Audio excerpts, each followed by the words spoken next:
Hello guys, कैसे हैं आप लोग। तो चलिए, काफ़ी दिनों बाद एक बार पुनः आप लोगों का स्वागत है हमारे यूट्यूब चैनल में और हमारे इंस्टीट्यूट तैयारी एडुसर में। गर्मी की छुट्टी हुई है और गर्मी की छुट्टी में सोचे वीडियो बना ले, क्योंकि सामान्य दिनों में वीडियो बनाने का जो है मौका नहीं मिल पाता है, क्योंकि स्कूल होता है, स्कूल के बाद कोचिंग होता है, कोचिंग के बाद और कुछ होम ट्यूशन्स होते हैं, तो जिसमें समय पूरा का पूरा जो है चला जाता है। और ऑनलाइन जो है सारा सिस्टम होने के बावजूद भी हम वीडियो नहीं बना पाते हैं। सॉरी इसके लिए। जो भी बच्चे देखते हैं तो इससे जो है कंटिन्यूटी भी नहीं बनी रहती है, जिससे कि हमारा व्यू भी यही नहीं बढ़ पाता है। तो अभी गर्मी की छुट्टी हुई है और उस छुट्टी का हम लोग जो है फ़ायदा उठाते हैं और जितना वीडियो हम लोग पहले बना चुके थे उससे आगे बनाते हैं। और अपना कोर्स जो है शुरुआत बैच जो 9th क्लास के बच्चों के लिए मैंने शुरू किया था, उस चीज़ को क्या करते हैं, कंटिन्यू करते हैं। ठीक है।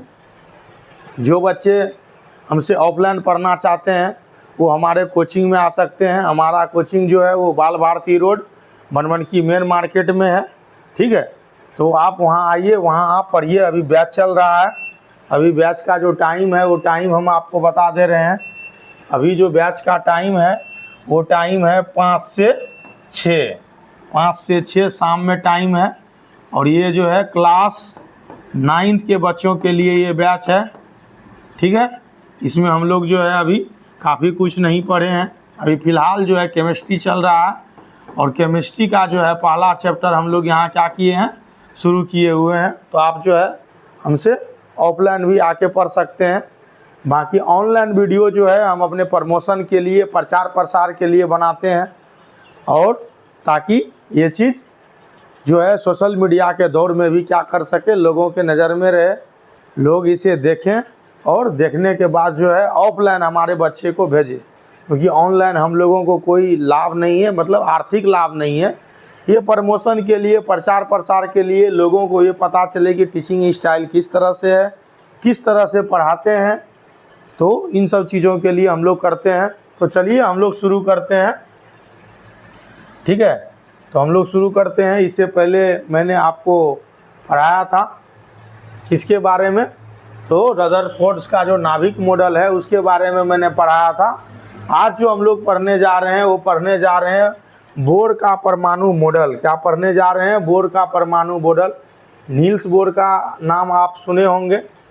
नील्स बोर का नाम आप सुने होंगे। नील्स बोर ने ही ये परमाणु मॉडल दिया था रदरफोर्ड के बाद। उसी चीज़ को आज हम जो है आपको पढ़ाएंगे। इस चीज़ को ध्यान से देखिए और इस चीज़ को ध्यान से समझिए। ठीक है। तो चलिए शुरू करते हैं।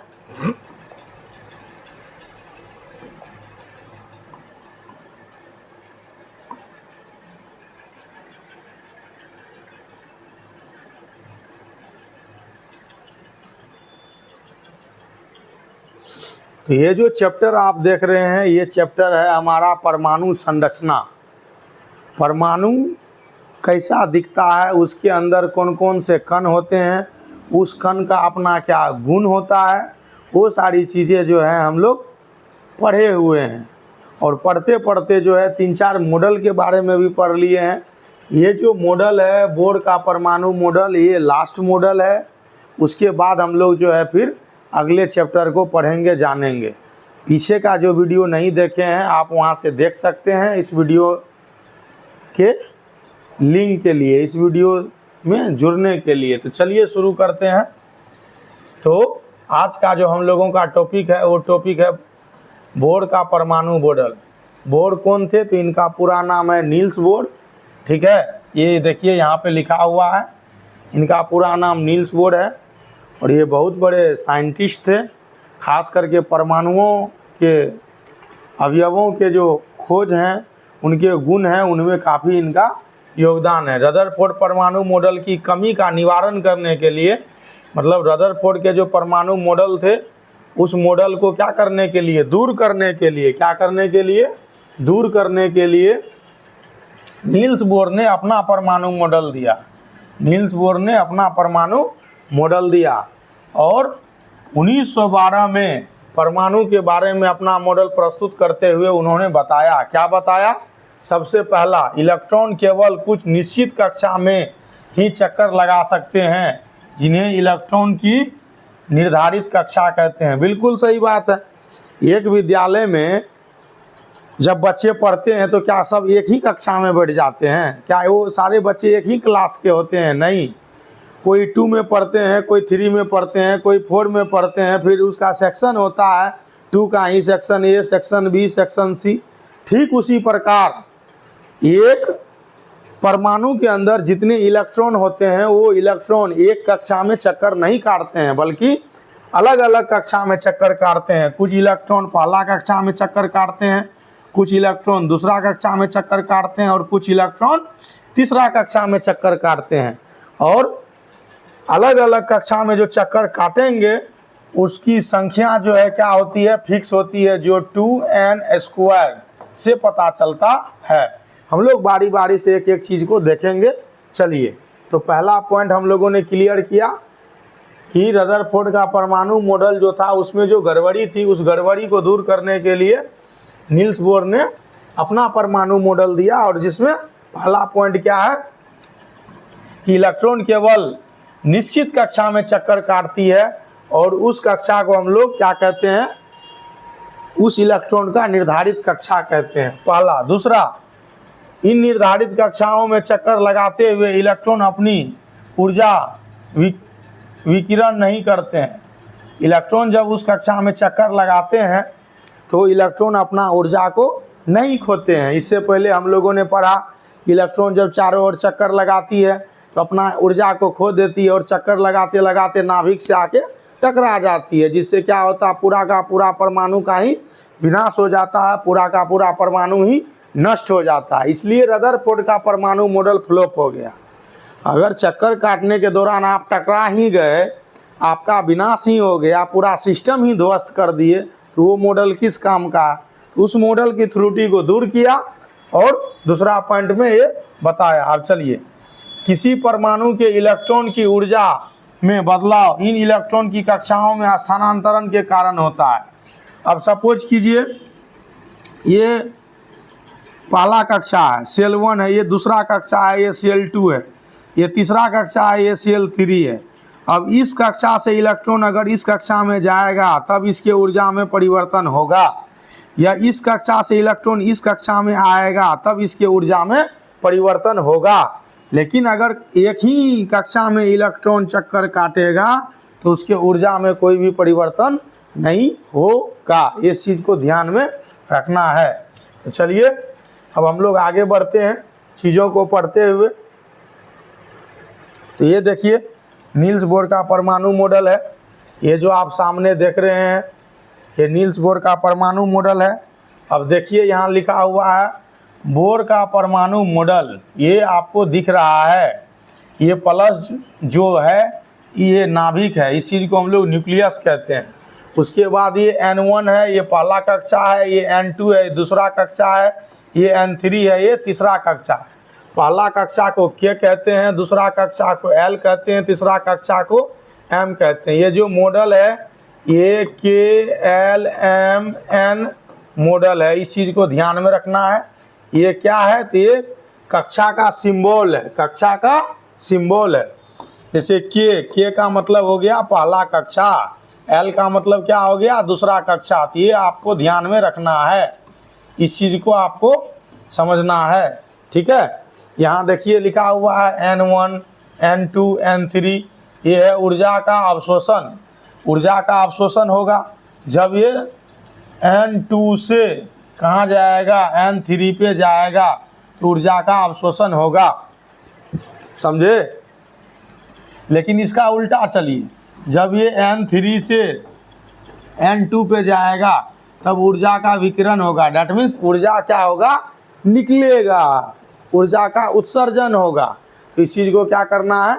ध्यान में रखना है, समझना है, सोचना है, ठीक है। तो चलिए आगे बढ़ते हैं।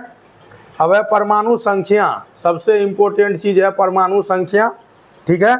तो इस चीज़ को हम लोग थोड़ा अलग से जानेंगे कि परमाणु संख्या क्या होता है।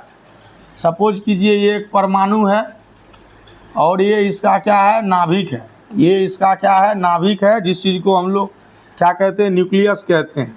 ठीक है, ये क्या है, नाभिक है। अब परमाणु के नाभिक में 2 कण होते हैं। कितने कण होते हैं, 2 कण होते हैं। एक को हम लोग क्या कहते हैं, प्रोटॉन। क्या कहते हैं हम लोग, प्रोटॉन, जिसको P से रिप्रेजेंट करते हैं और इस पे प्लस चार्ज होता है। और दूसरे को हम लोग क्या कहते हैं, दूसरे को हम लोग कहते हैं न्यूट्रॉन, जिसको हम लोग N से रिप्रेजेंट करते हैं और इस पे कोई चार्ज नहीं होता है, इस पे 0 चार्ज होता है। ठीक है, तो किसी भी परमाणु के नाभिक में, किसी भी परमाणु के नाभिक में जो प्रोटॉन की संख्या होती है, जो प्रोटॉन की संख्या होती है, उसी को हम लोग क्या कहते हैं, परमाणु संख्या। उसी को हम लोग क्या कहते हैं, परमाणु संख्या कहते हैं। इस चीज़ को क्या करना है, ध्यान में रखना है। इस चीज़ को क्या करना है, ध्यान में रखना है। ठीक है, जब आप ध्यान में रखेंगे तब आप इस चीज़ को समझेंगे। तो परमाणु संख्या क्या होता है, number of protons. Number of protons मतलब प्रोटॉन्स की संख्या ही क्या होती है, परमाणु संख्या होती है। इस चीज़ को क्या करना है, ध्यान में रखना है। तो अब चलिए आइए यहाँ पे हम लोग यहाँ पे भी देख लेते हैं, ताकि आपको कहीं कोई दिक्कत ना हो समझने में। ठीक है, तो चलिए यहाँ क्या लिखा हुआ है, परमाणु संख्या। किसी भी परमाणु में प्रोटॉन की कुल संख्या का जो मान होता है, उसी चीज़ को हम लोग क्या कहते हैं, परमाणु संख्या कहते हैं। ठीक है, परमाणु संख्या किसी भी परमाणु का परिचायक होता है, डैट मीन्स वो परिचय देता है। इसको हम लोग मास्टर की कहते हैं। क्या कहते हैं, मास्टर की कहते हैं। ये चीज़ ध्यान में रखना है, इस चीज़ को हम लोग मास्टर की कहते हैं। अगर किसी भी एटम के बारे में अगर आपको एक चीज़ सिर्फ पता है, वो क्या, उसका एटॉमिक नंबर। उसका क्या, एटॉमिक नंबर। जिस चीज़ को हम लोग हिंदी में क्या कहते हैं, परमाणु संख्या। क्या कहते हैं, परमाणु संख्या। तो उसी से पूरा का पूरा जानकारी आपको हो जाएगा। ये एक तरह का अकाउंट नंबर है, समझ लीजिए, जिसको डालते ही सारा डिटेल्स निकल जाता है। इसलिए हम लोग इसको मास्टर की कहते हैं अपने ट्रिक वाले लैंग्वेज में, है ना। तो ये याद रखिएगा। इसलिए यहाँ लिखा है कि परिचायक होता है। क्या लिखा है, परिचायक होता है ना। इस चीज़ को ध्यान में रखना है। और इसमें बदलाव किसी भी परमाणु के स्वरूप को बदल देता है। अगर परमाणु का संख्या बदल गया तो परमाणु ही चेंज हो गया, ये चीज़ ध्यान में रखना है। ठीक है, परमाणु संख्या को Z से निरूपित किया जाता है। देख लीजिए यहाँ पे। ठीक है, मतलब Z जो है एक तरह का क्या है, सिंबल है। किसको रिप्रेजेंट करने के लिए, तो नंबर ऑफ प्रोटॉन को रिप्रेजेंट करने के लिए, नंबर ऑफ प्रोटॉन को रिप्रेजेंट करने के लिए। तो इस चीज़ को क्या करना है, ध्यान में रखना है। आगे का देखिए क्या है, किसी भी अनावेशित जो चार्ज नहीं है परमाणु में प्रोटॉन और इलेक्ट्रॉन की संख्या बराबर होती है। बिल्कुल सही बात। जितना प्रोटॉन होगा उतना ही क्या होगा, इलेक्ट्रॉन होगा। तो इस पर क्या होगा, प्लस चार्ज, और इस पर क्या होगा, माइनस चार्ज। तो जो एटम है वो एटम क्या होगा, उदासीन होगा। उदासीन का मतलब है कि उस पर कोई चार्ज नहीं होगा, उस पर कोई चार्ज नहीं होगा।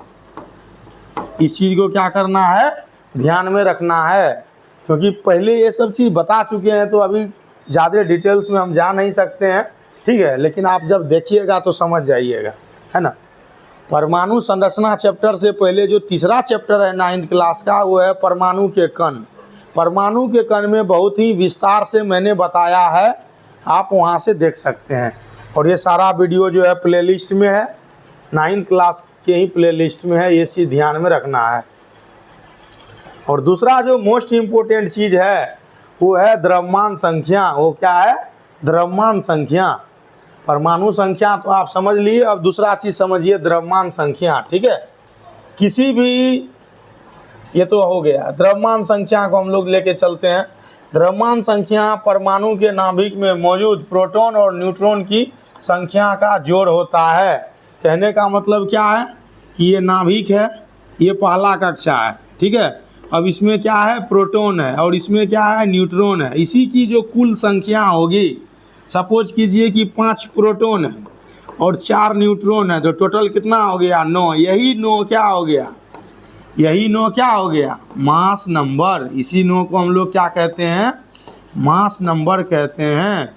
और इसी को हम लोग हिंदी में क्या कहते हैं, द्रव्यमान संख्या। क्या कहते हैं, द्रव्यमान संख्या। क्या कहते हैं, द्रव्यमान संख्या कहते हैं। तो ध्यान में रखना है मेरे प्यारे बच्चों, द्रव्यमान संख्या अलग चीज़ है और परमाणु संख्या अलग चीज़ है। अब इसको समझने के लिए एक उदाहरण ले लीजिए, ठीक है। एक लड़का है जिसका नाम है रोहित। क्या नाम है, रोहित। और ये लड़का जो है 9th क्लास में पढ़ता है। किस क्लास में पढ़ता है, 9th क्लास में पढ़ता है। तो इस लड़के का रोल नंबर होगा, क्या होगा, रोल नंबर होगा। तो सपोज कीजिए कि इसका रोल नंबर 5 है। तो रोल नंबर का मतलब हो गया एटॉमिक नंबर, जो बदलता नहीं है। एटॉमिक नंबर जो बदलता नहीं है, फिक्स होगा, बिल्कुल फिक्स होगा। दूसरा लड़का होगा रोहित नाम का, तो उसका रोल नंबर कुछ और होगा। लेकिन ये जो लड़का है रोहित कुमार, ये रोहित कुमार का अपना क्या होगा, वजन होगा। इस लड़के का अपना वजन होगा, इसके शरीर का अपना वजन होगा। सपोज कीजिए 9th क्लास का बच्चा है, तो इसका वजन जो है 35 kg होगा। कितना होगा, 35 kg होगा, ठीक है। और ये 35 kg रोहित के जो है रिलेवेंट में क्या हो जाएगा, बताइए क्या हो जाएगा, ये हो जाएगा इसका द्रव्यमान। तो चूंकि परमाणु के केस में हम लोग पढ़ रहे हैं, इसलिए हम लोग इसको क्या कहेंगे, परमाणु संख्या कहेंगे। हर एटम के ये 2 चीज़ होते हैं, ये याद रखिएगा। प्रत्येक एटम में ये 2 चीज़ होता है। कोई भी परमाणु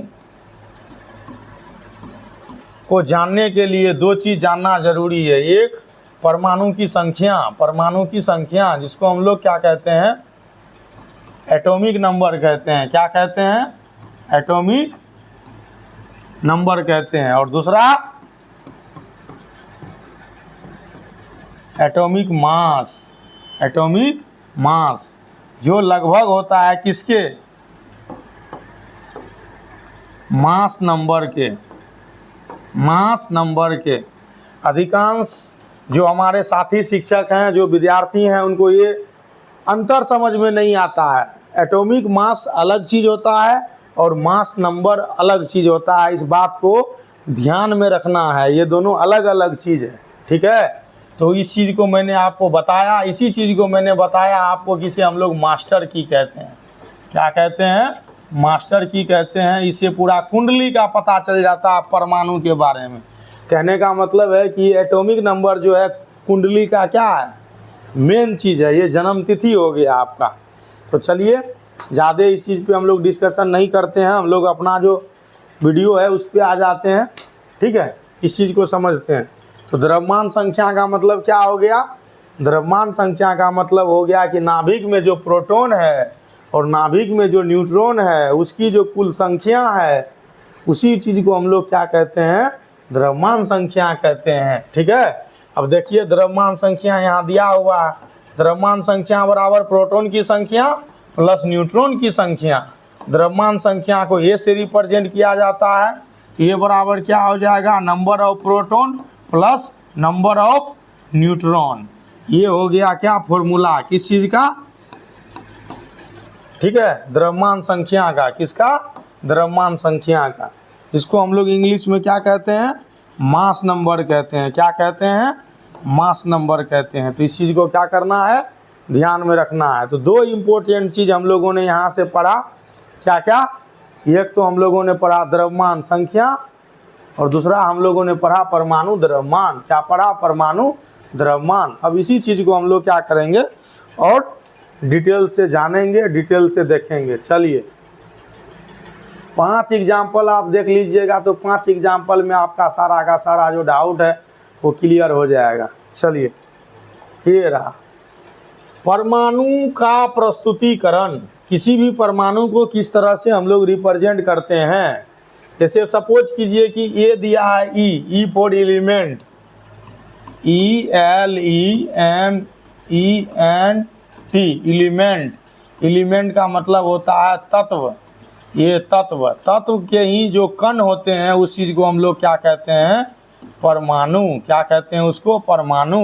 और परमाणु का जो कण होता है वो होता है इलेक्ट्रॉन, प्रोटॉन और न्यूट्रॉन, है ना।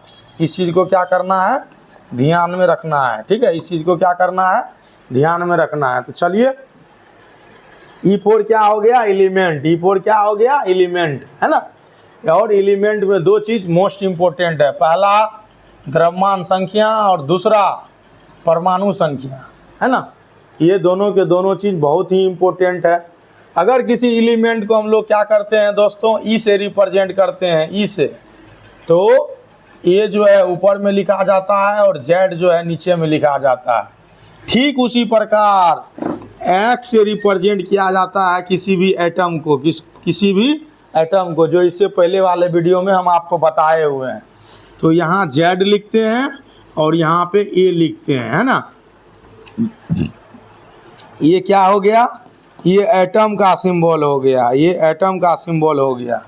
ये क्या हो गया, मास का सिंबल हो गया।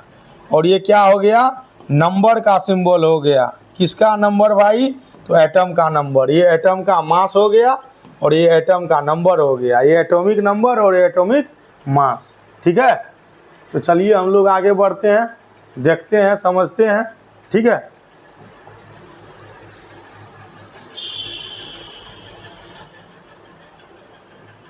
तो यहाँ तक हो गया क्लियर। अब उदाहरण दिया हुआ है, उदाहरण देखिए। ये है एल्युमिनियम, इसकी परमाणु संख्या होती है 13, है ना। कितना होता है, 13। और इसका परमाणु द्रव्यमान कितना होता है, 27। अब इससे हम लोग सब कुछ जानेंगे, समझेंगे, ठीक है। चलिए, ये क्या है, ये एक एलिमेंट है जिसका नाम है एल्युमिनियम और इसकी परमाणु संख्या होती है कितनी, 13। और परमाणु द्रव्यमान कितना होता है, 27। अभी हम लोगों ने पढ़ा प्रोटॉन की जो संख्या है उसी चीज़ को कहते हैं परमाणु संख्या। तो इससे ये पता चल गया 13 प्रोटॉन है। और जितना प्रोटॉन होता है उतना ही दोस्त क्या होता है, इलेक्ट्रॉन होता है, ठीक है। ये भी पता चल गया। लेकिन न्यूट्रॉन कितना होता है, तो न्यूट्रॉन क्या होता है,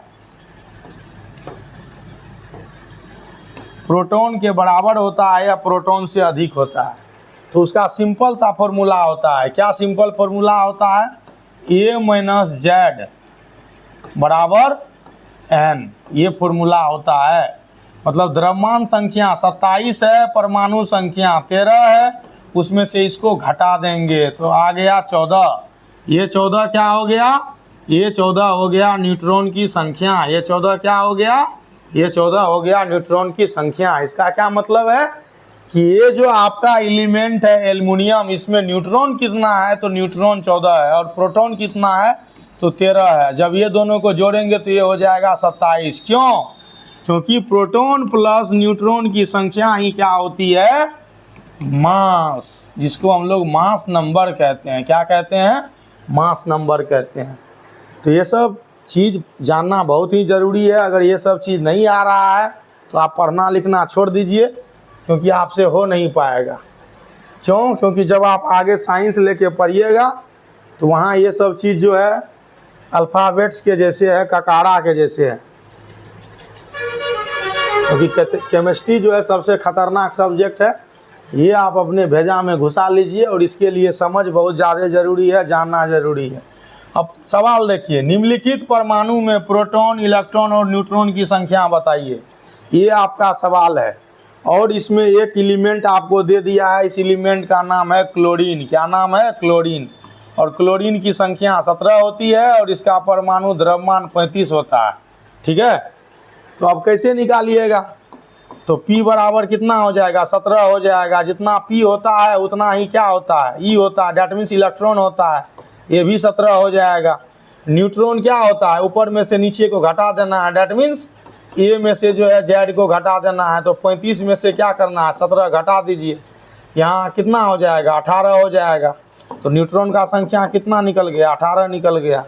और इस तरह से आप क्या कर सकते हैं, एटम का कण जो है उसकी संख्या का पता लगा सकते हैं। ये भी नहीं हो पा रहा है तो कोई बात नहीं, छोड़ दीजिए पढ़ना लिखना, और कुछ नहीं कहा जा सकता है। तो चलिए, आवेश रहित है, इसमें कोई आवेश नहीं है, एक चीज़ ध्यान में रखना है, ठीक है। इन सभी चीज़ों को भी ध्यान में रखना है। एटम क्या होता है, उदासीन होता है, उस पर कोई चार्ज नहीं होता है। अगर वो चार्ज हो गया तब वो एटम नहीं होता, तब उस चीज़ को आयंस कहते हैं। और आयंस में जो प्रोटॉन है, जो इलेक्ट्रॉन है और जो न्यूट्रॉन है, उसका निकालने का जो फॉर्मूला होता है वो अलग होता है, जो एटम्स के हिसाब से नहीं चलता है। इस चीज़ को क्या करना है, ध्यान में रखना है। यहाँ बताया है, हम बता दिए हैं, ये चीज़ समझा दिए हैं, तो बार बार ये चीज़ सही नहीं है देखना। तो चलिए अब आगे बढ़ते हैं हम लोग। अब विभिन्न कक्षाओं में इलेक्ट्रॉन का वितरण किस तरह से, अलग अलग कक्षा में इलेक्ट्रॉन जो है बंटे होते हैं। जैसे विद्यालय में अलग अलग कक्षा में बच्चे बैठे होते हैं, ठीक उसी प्रकार इलेक्ट्रॉन अलग अलग कक्षा में बंटे हुए होते हैं। इसी चीज़ को कहते हैं डिस्ट्रीब्यूशन ऑफ इलेक्ट्रॉन इन डिफरेंट्स। विभिन्न कक्षाओं में इलेक्ट्रॉन का वितरण बोर ब्यूरी नियम के अनुसार होता है। बोर बड़ी, तो यहाँ होता है ब्यूरी, ब्यूरी है ना, ये याद रखिएगा। बोर बड़ी नहीं, बोर ब्यूरी। बोर ब्यूरी एक सिद्धांत है, एक नियम है, जिसके तहत अलग अलग कक्षा में इलेक्ट्रॉन क्या होता है, बटा होता है ना। तो चलिए आगे बढ़ते हैं और इस चीज़ को हम लोग क्या करते हैं, देखते हैं, समझते हैं, है ना। ये देखिए हम लोग आ गए हैं यहाँ पे, और इस चीज़ को जूम करते हैं, और ये जूम करने के बाद हम आपको बताते हैं ये किस तरह से बढ़ता है ना।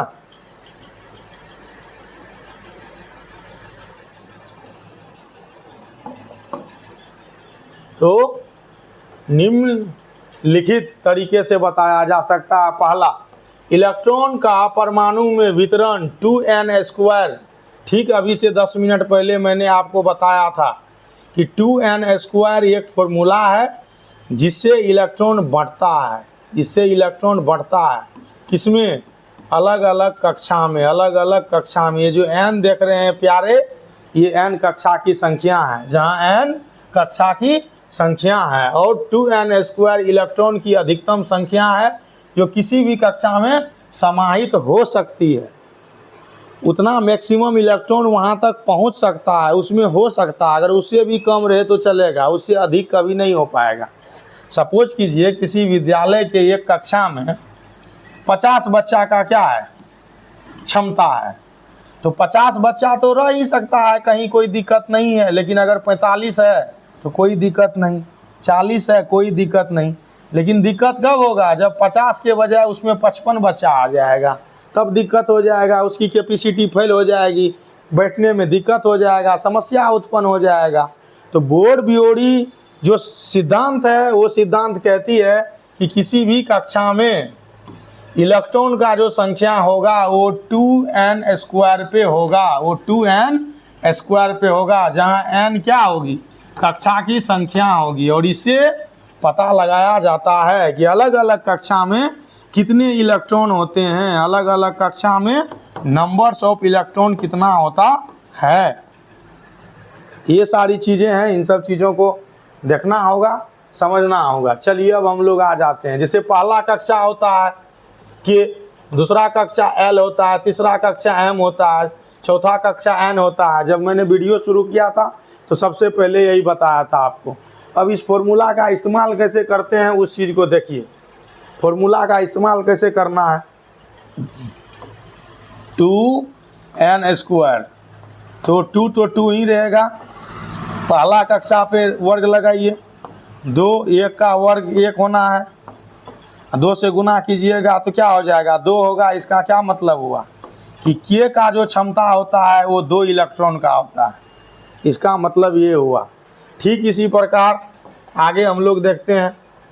दूसरा कक्षा n बराबर जब क्या हो, 2 हो, है ना, तो फिर 2n² पे हम लोग जलेंगे।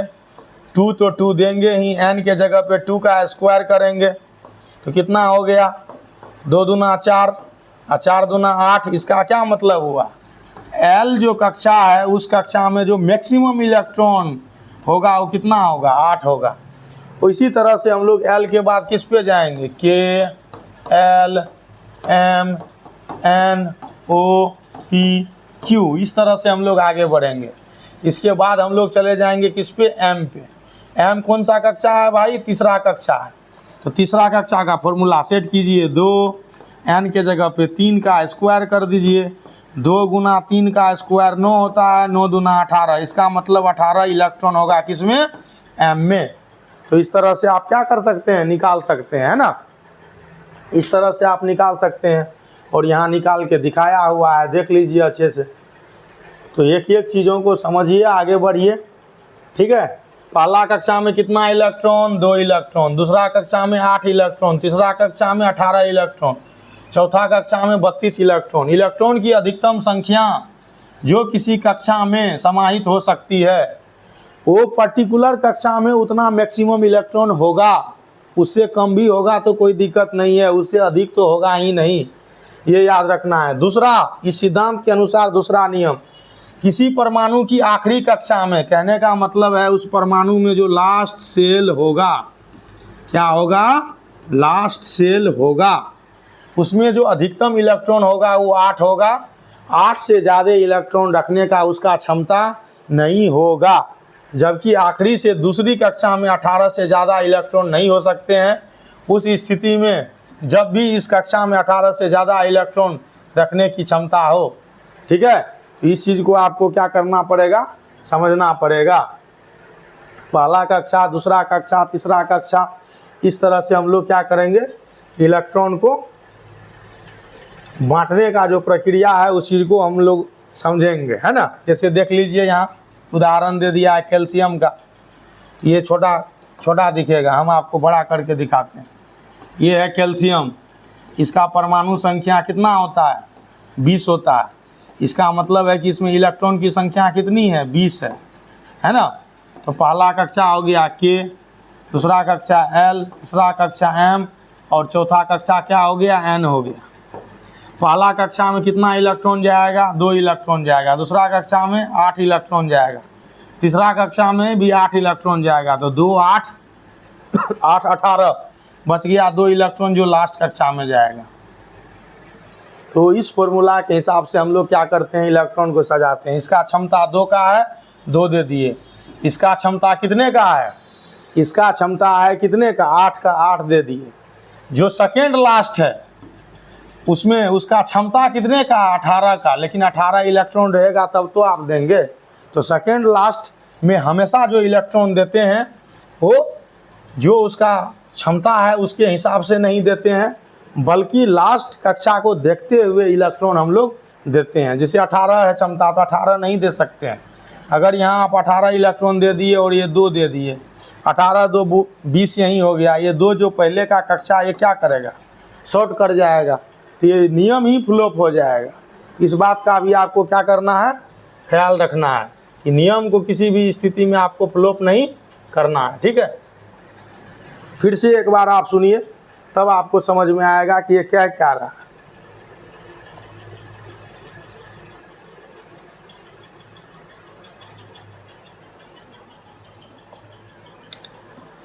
किसी परमाणु की आखिरी कक्षा में 8 इलेक्ट्रॉन से ज़्यादा इलेक्ट्रॉन नहीं हो सकते हैं। पहला, बिल्कुल नहीं हो सकते हैं। जबकि आखिरी से दूसरी कक्षा में सेकेंड लास्ट 18 से ज़्यादा इलेक्ट्रॉन नहीं हो सकते हैं। अगर ये कक्षा है अंतिम तो इसमें 8 इलेक्ट्रॉन होगा, 8 से अधिक इलेक्ट्रॉन नहीं होगा, 8 से कम हो सकता है। उससे पहले का ये कक्षा है, इसमें कभी भी 18 इलेक्ट्रॉन नहीं होगा, समझ गए, उससे कम इलेक्ट्रॉन होगा, कहने का मतलब ये है। और उस स्थिति में जब भी इस कक्षा में 18 से ज़्यादा इलेक्ट्रॉन रखने की क्षमता हो, 18 से ज़्यादा इलेक्ट्रॉन रखने का क्षमता है, उसके बावजूद भी आपको क्या करना है, नहीं रखना है उसमें, ठीक है।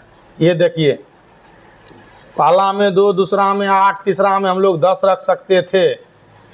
क्यों नहीं रखे, क्योंकि तीसरा में 10 रख देते और ये लास्ट कक्षा होता, और लास्ट कक्षा का क्षमता कभी भी 8 से अधिक नहीं होता है, 8 से अधिक नहीं होता, इसलिए ये क्या होता, फ्लॉप कर जाता। जबकि M कक्षा में 18 इलेक्ट्रॉन लाए जा सकते हैं, लेकिन हम लोग ऐसा नहीं कर सकते हैं। ये नियम क्या हो जाएगा, फ्लॉप हो जाएगा। चलिए अब आगे तीसरा है, दिए गए कोष में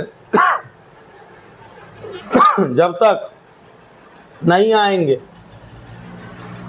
तब तक भीतरी कोष में पूरी तरह से भर नहीं जाते, इसके कोष का क्रमानुसार भरते हैं। दिए गए कोष, कोष का मतलब यहाँ क्या है, कोष का मतलब यहाँ कक्षा से है, ये याद रखिएगा, सेल से है ना। तो अगर के है, एल है, एम है, एन है, तो सबसे पहले इलेक्ट्रॉन इसमें जाएगा, फिर इसमें जाएगा, फिर इसमें जाएगा, फिर इसमें जाएगा। अगर एम नहीं भरा शर्त के अनुसार तो एन में नहीं जाएगा, एल नहीं भरा तो एम में नहीं जाएगा। इस चीज़ को क्या करना है, ध्यान में रखना है।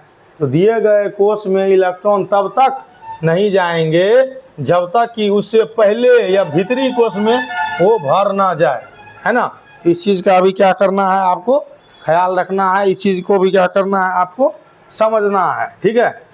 तो चलिए अब इस चीज़ को भी समझ लीजिए। पहला है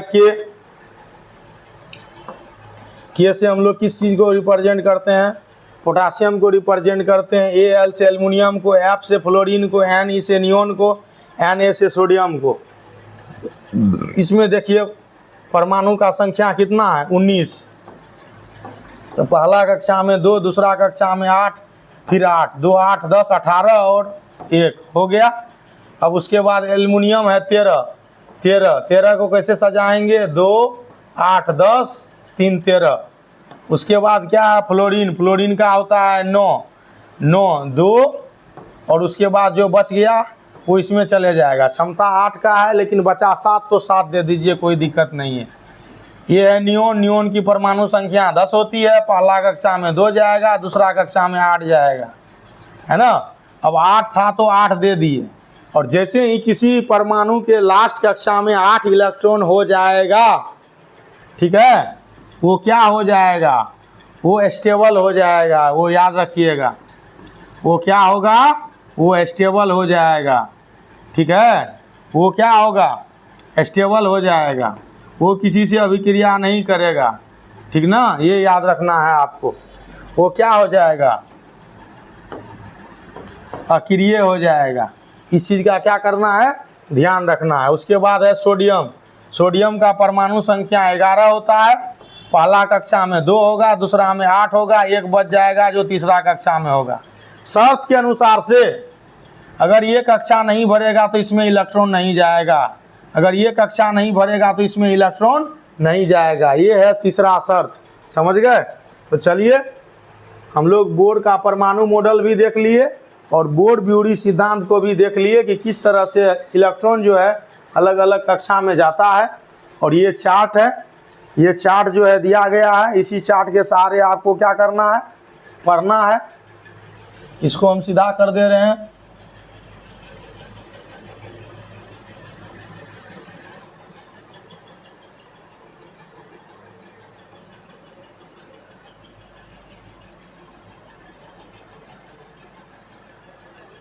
अब इस चीज़ को आप देख सकते हैं, हो सकता है कि यह ना भी दिखे, बहुत छोटा है, नहीं दिख जाएगा। क्वालिटी इसका अच्छा दिया है, ये दिख जाएगा, टेंशन नहीं लेना है, ये दिख रहा है। ये देखिए परमाणु में उपस्थित आधारभूत कण, 3 कण को आधारभूत कण कहते हैं। वो कौन सा 3 कण है, पहला इलेक्ट्रॉन, दूसरा प्रोटॉन और तीसरा न्यूट्रॉन। इस चीज़ को हम लोग आधारभूत कण कहते हैं, या इसे हम लोग फंडामेंटल पार्टिकल्स कहते हैं, है ना। इस चीज़ को ध्यान में रखना है। ये एक एक करके तत्व है। ये हाइड्रोजन है जो 1 नंबर में आता है, हीलियम 2 नंबर में, लिथियम 3 नंबर में, ठीक है, बेरिलियम 4 नंबर में, बोरोन 5 नंबर में, कार्बन 6 में, नाइट्रोजन 7 में, ऑक्सीजन 8 में, फ्लोरीन 9 में, नियोन 10 में। ये क्रमवार तरीके से दिया गया क्या है, तत्वों की संख्या है, तत्वों का नाम है। परमाणु संख्या दिया हुआ है, इलेक्ट्रॉन की संख्या दिया हुआ है, प्रोटॉन की संख्या दिया हुआ है, न्यूट्रॉन की संख्या जो है दिया हुआ है। एक चीज़ याद रखिए, देखिए जब परमाणु संख्या 1 है तो इलेक्ट्रॉन भी 1 है, प्रोटॉन भी 1 है। परमाणु संख्या 4 है तो इलेक्ट्रॉन भी 4 है, प्रोटॉन भी 4 है, लेकिन न्यूट्रॉन 5 है। इसका क्या मतलब है कि लगातार परमाणुओं के संख्या में इलेक्ट्रॉन और प्रोटॉन बराबर होगा, लेकिन न्यूट्रॉन कभी भी बराबर नहीं होगा। ठीक है, न्यूट्रॉन की संख्या क्या होती है, बढ़ती है, बराबर भी होती है और बढ़ती भी है। जैसे यहाँ देखिए, कार्बन का परमाणु संख्या 6 है, इलेक्ट्रॉन का संख्या 6 है, प्रोटॉन का संख्या 6 है और न्यूट्रॉन का भी संख्या 6 है। लेकिन उससे पहले बोरोन में भी देखिए 6 ही न्यूट्रॉन है। तो ये चीज़ ध्यान में रखना है। और यही वजह है कि द्रव्यमान का जो संख्या होता है, जो द्रव्यमान होता है वो डिफर करता है, द्रव्यमान अलग अलग होता है, उसका कोई फिक्स फॉर्मूला नहीं होता है निकालने का। क्योंकि कभी प्रोटॉन अधिक हो जाता है, कभी प्रोटॉन दूसरे एटम के बराबर हो जाता है। तो इस चीज़ को ध्यान में रखना है। उसके बाद इलेक्ट्रॉन किस तरह से बटा हुआ है वो दिया गया है, और उसके बाद वैलेंसी दिया हुआ है, संयोजकता दिया हुआ है। कहने का मतलब है कि एक परमाणु दूसरे परमाणु के साथ जब अपना रिलेशन बनाएगा तो कितना इलेक्ट्रॉन लेके बनाएगा या कितना इलेक्ट्रॉन वो दे के बनाएगा, उसी चीज़ को हम लोग संयोजकता कहते हैं, और वही चीज़ दिया हुआ है। ठीक है, तो ये लिस्ट है, इसमें समझाने जैसा कुछ भी नहीं है, इसलिए हम इस चीज़ को यहाँ क्या करते हैं, छोड़ देते हैं।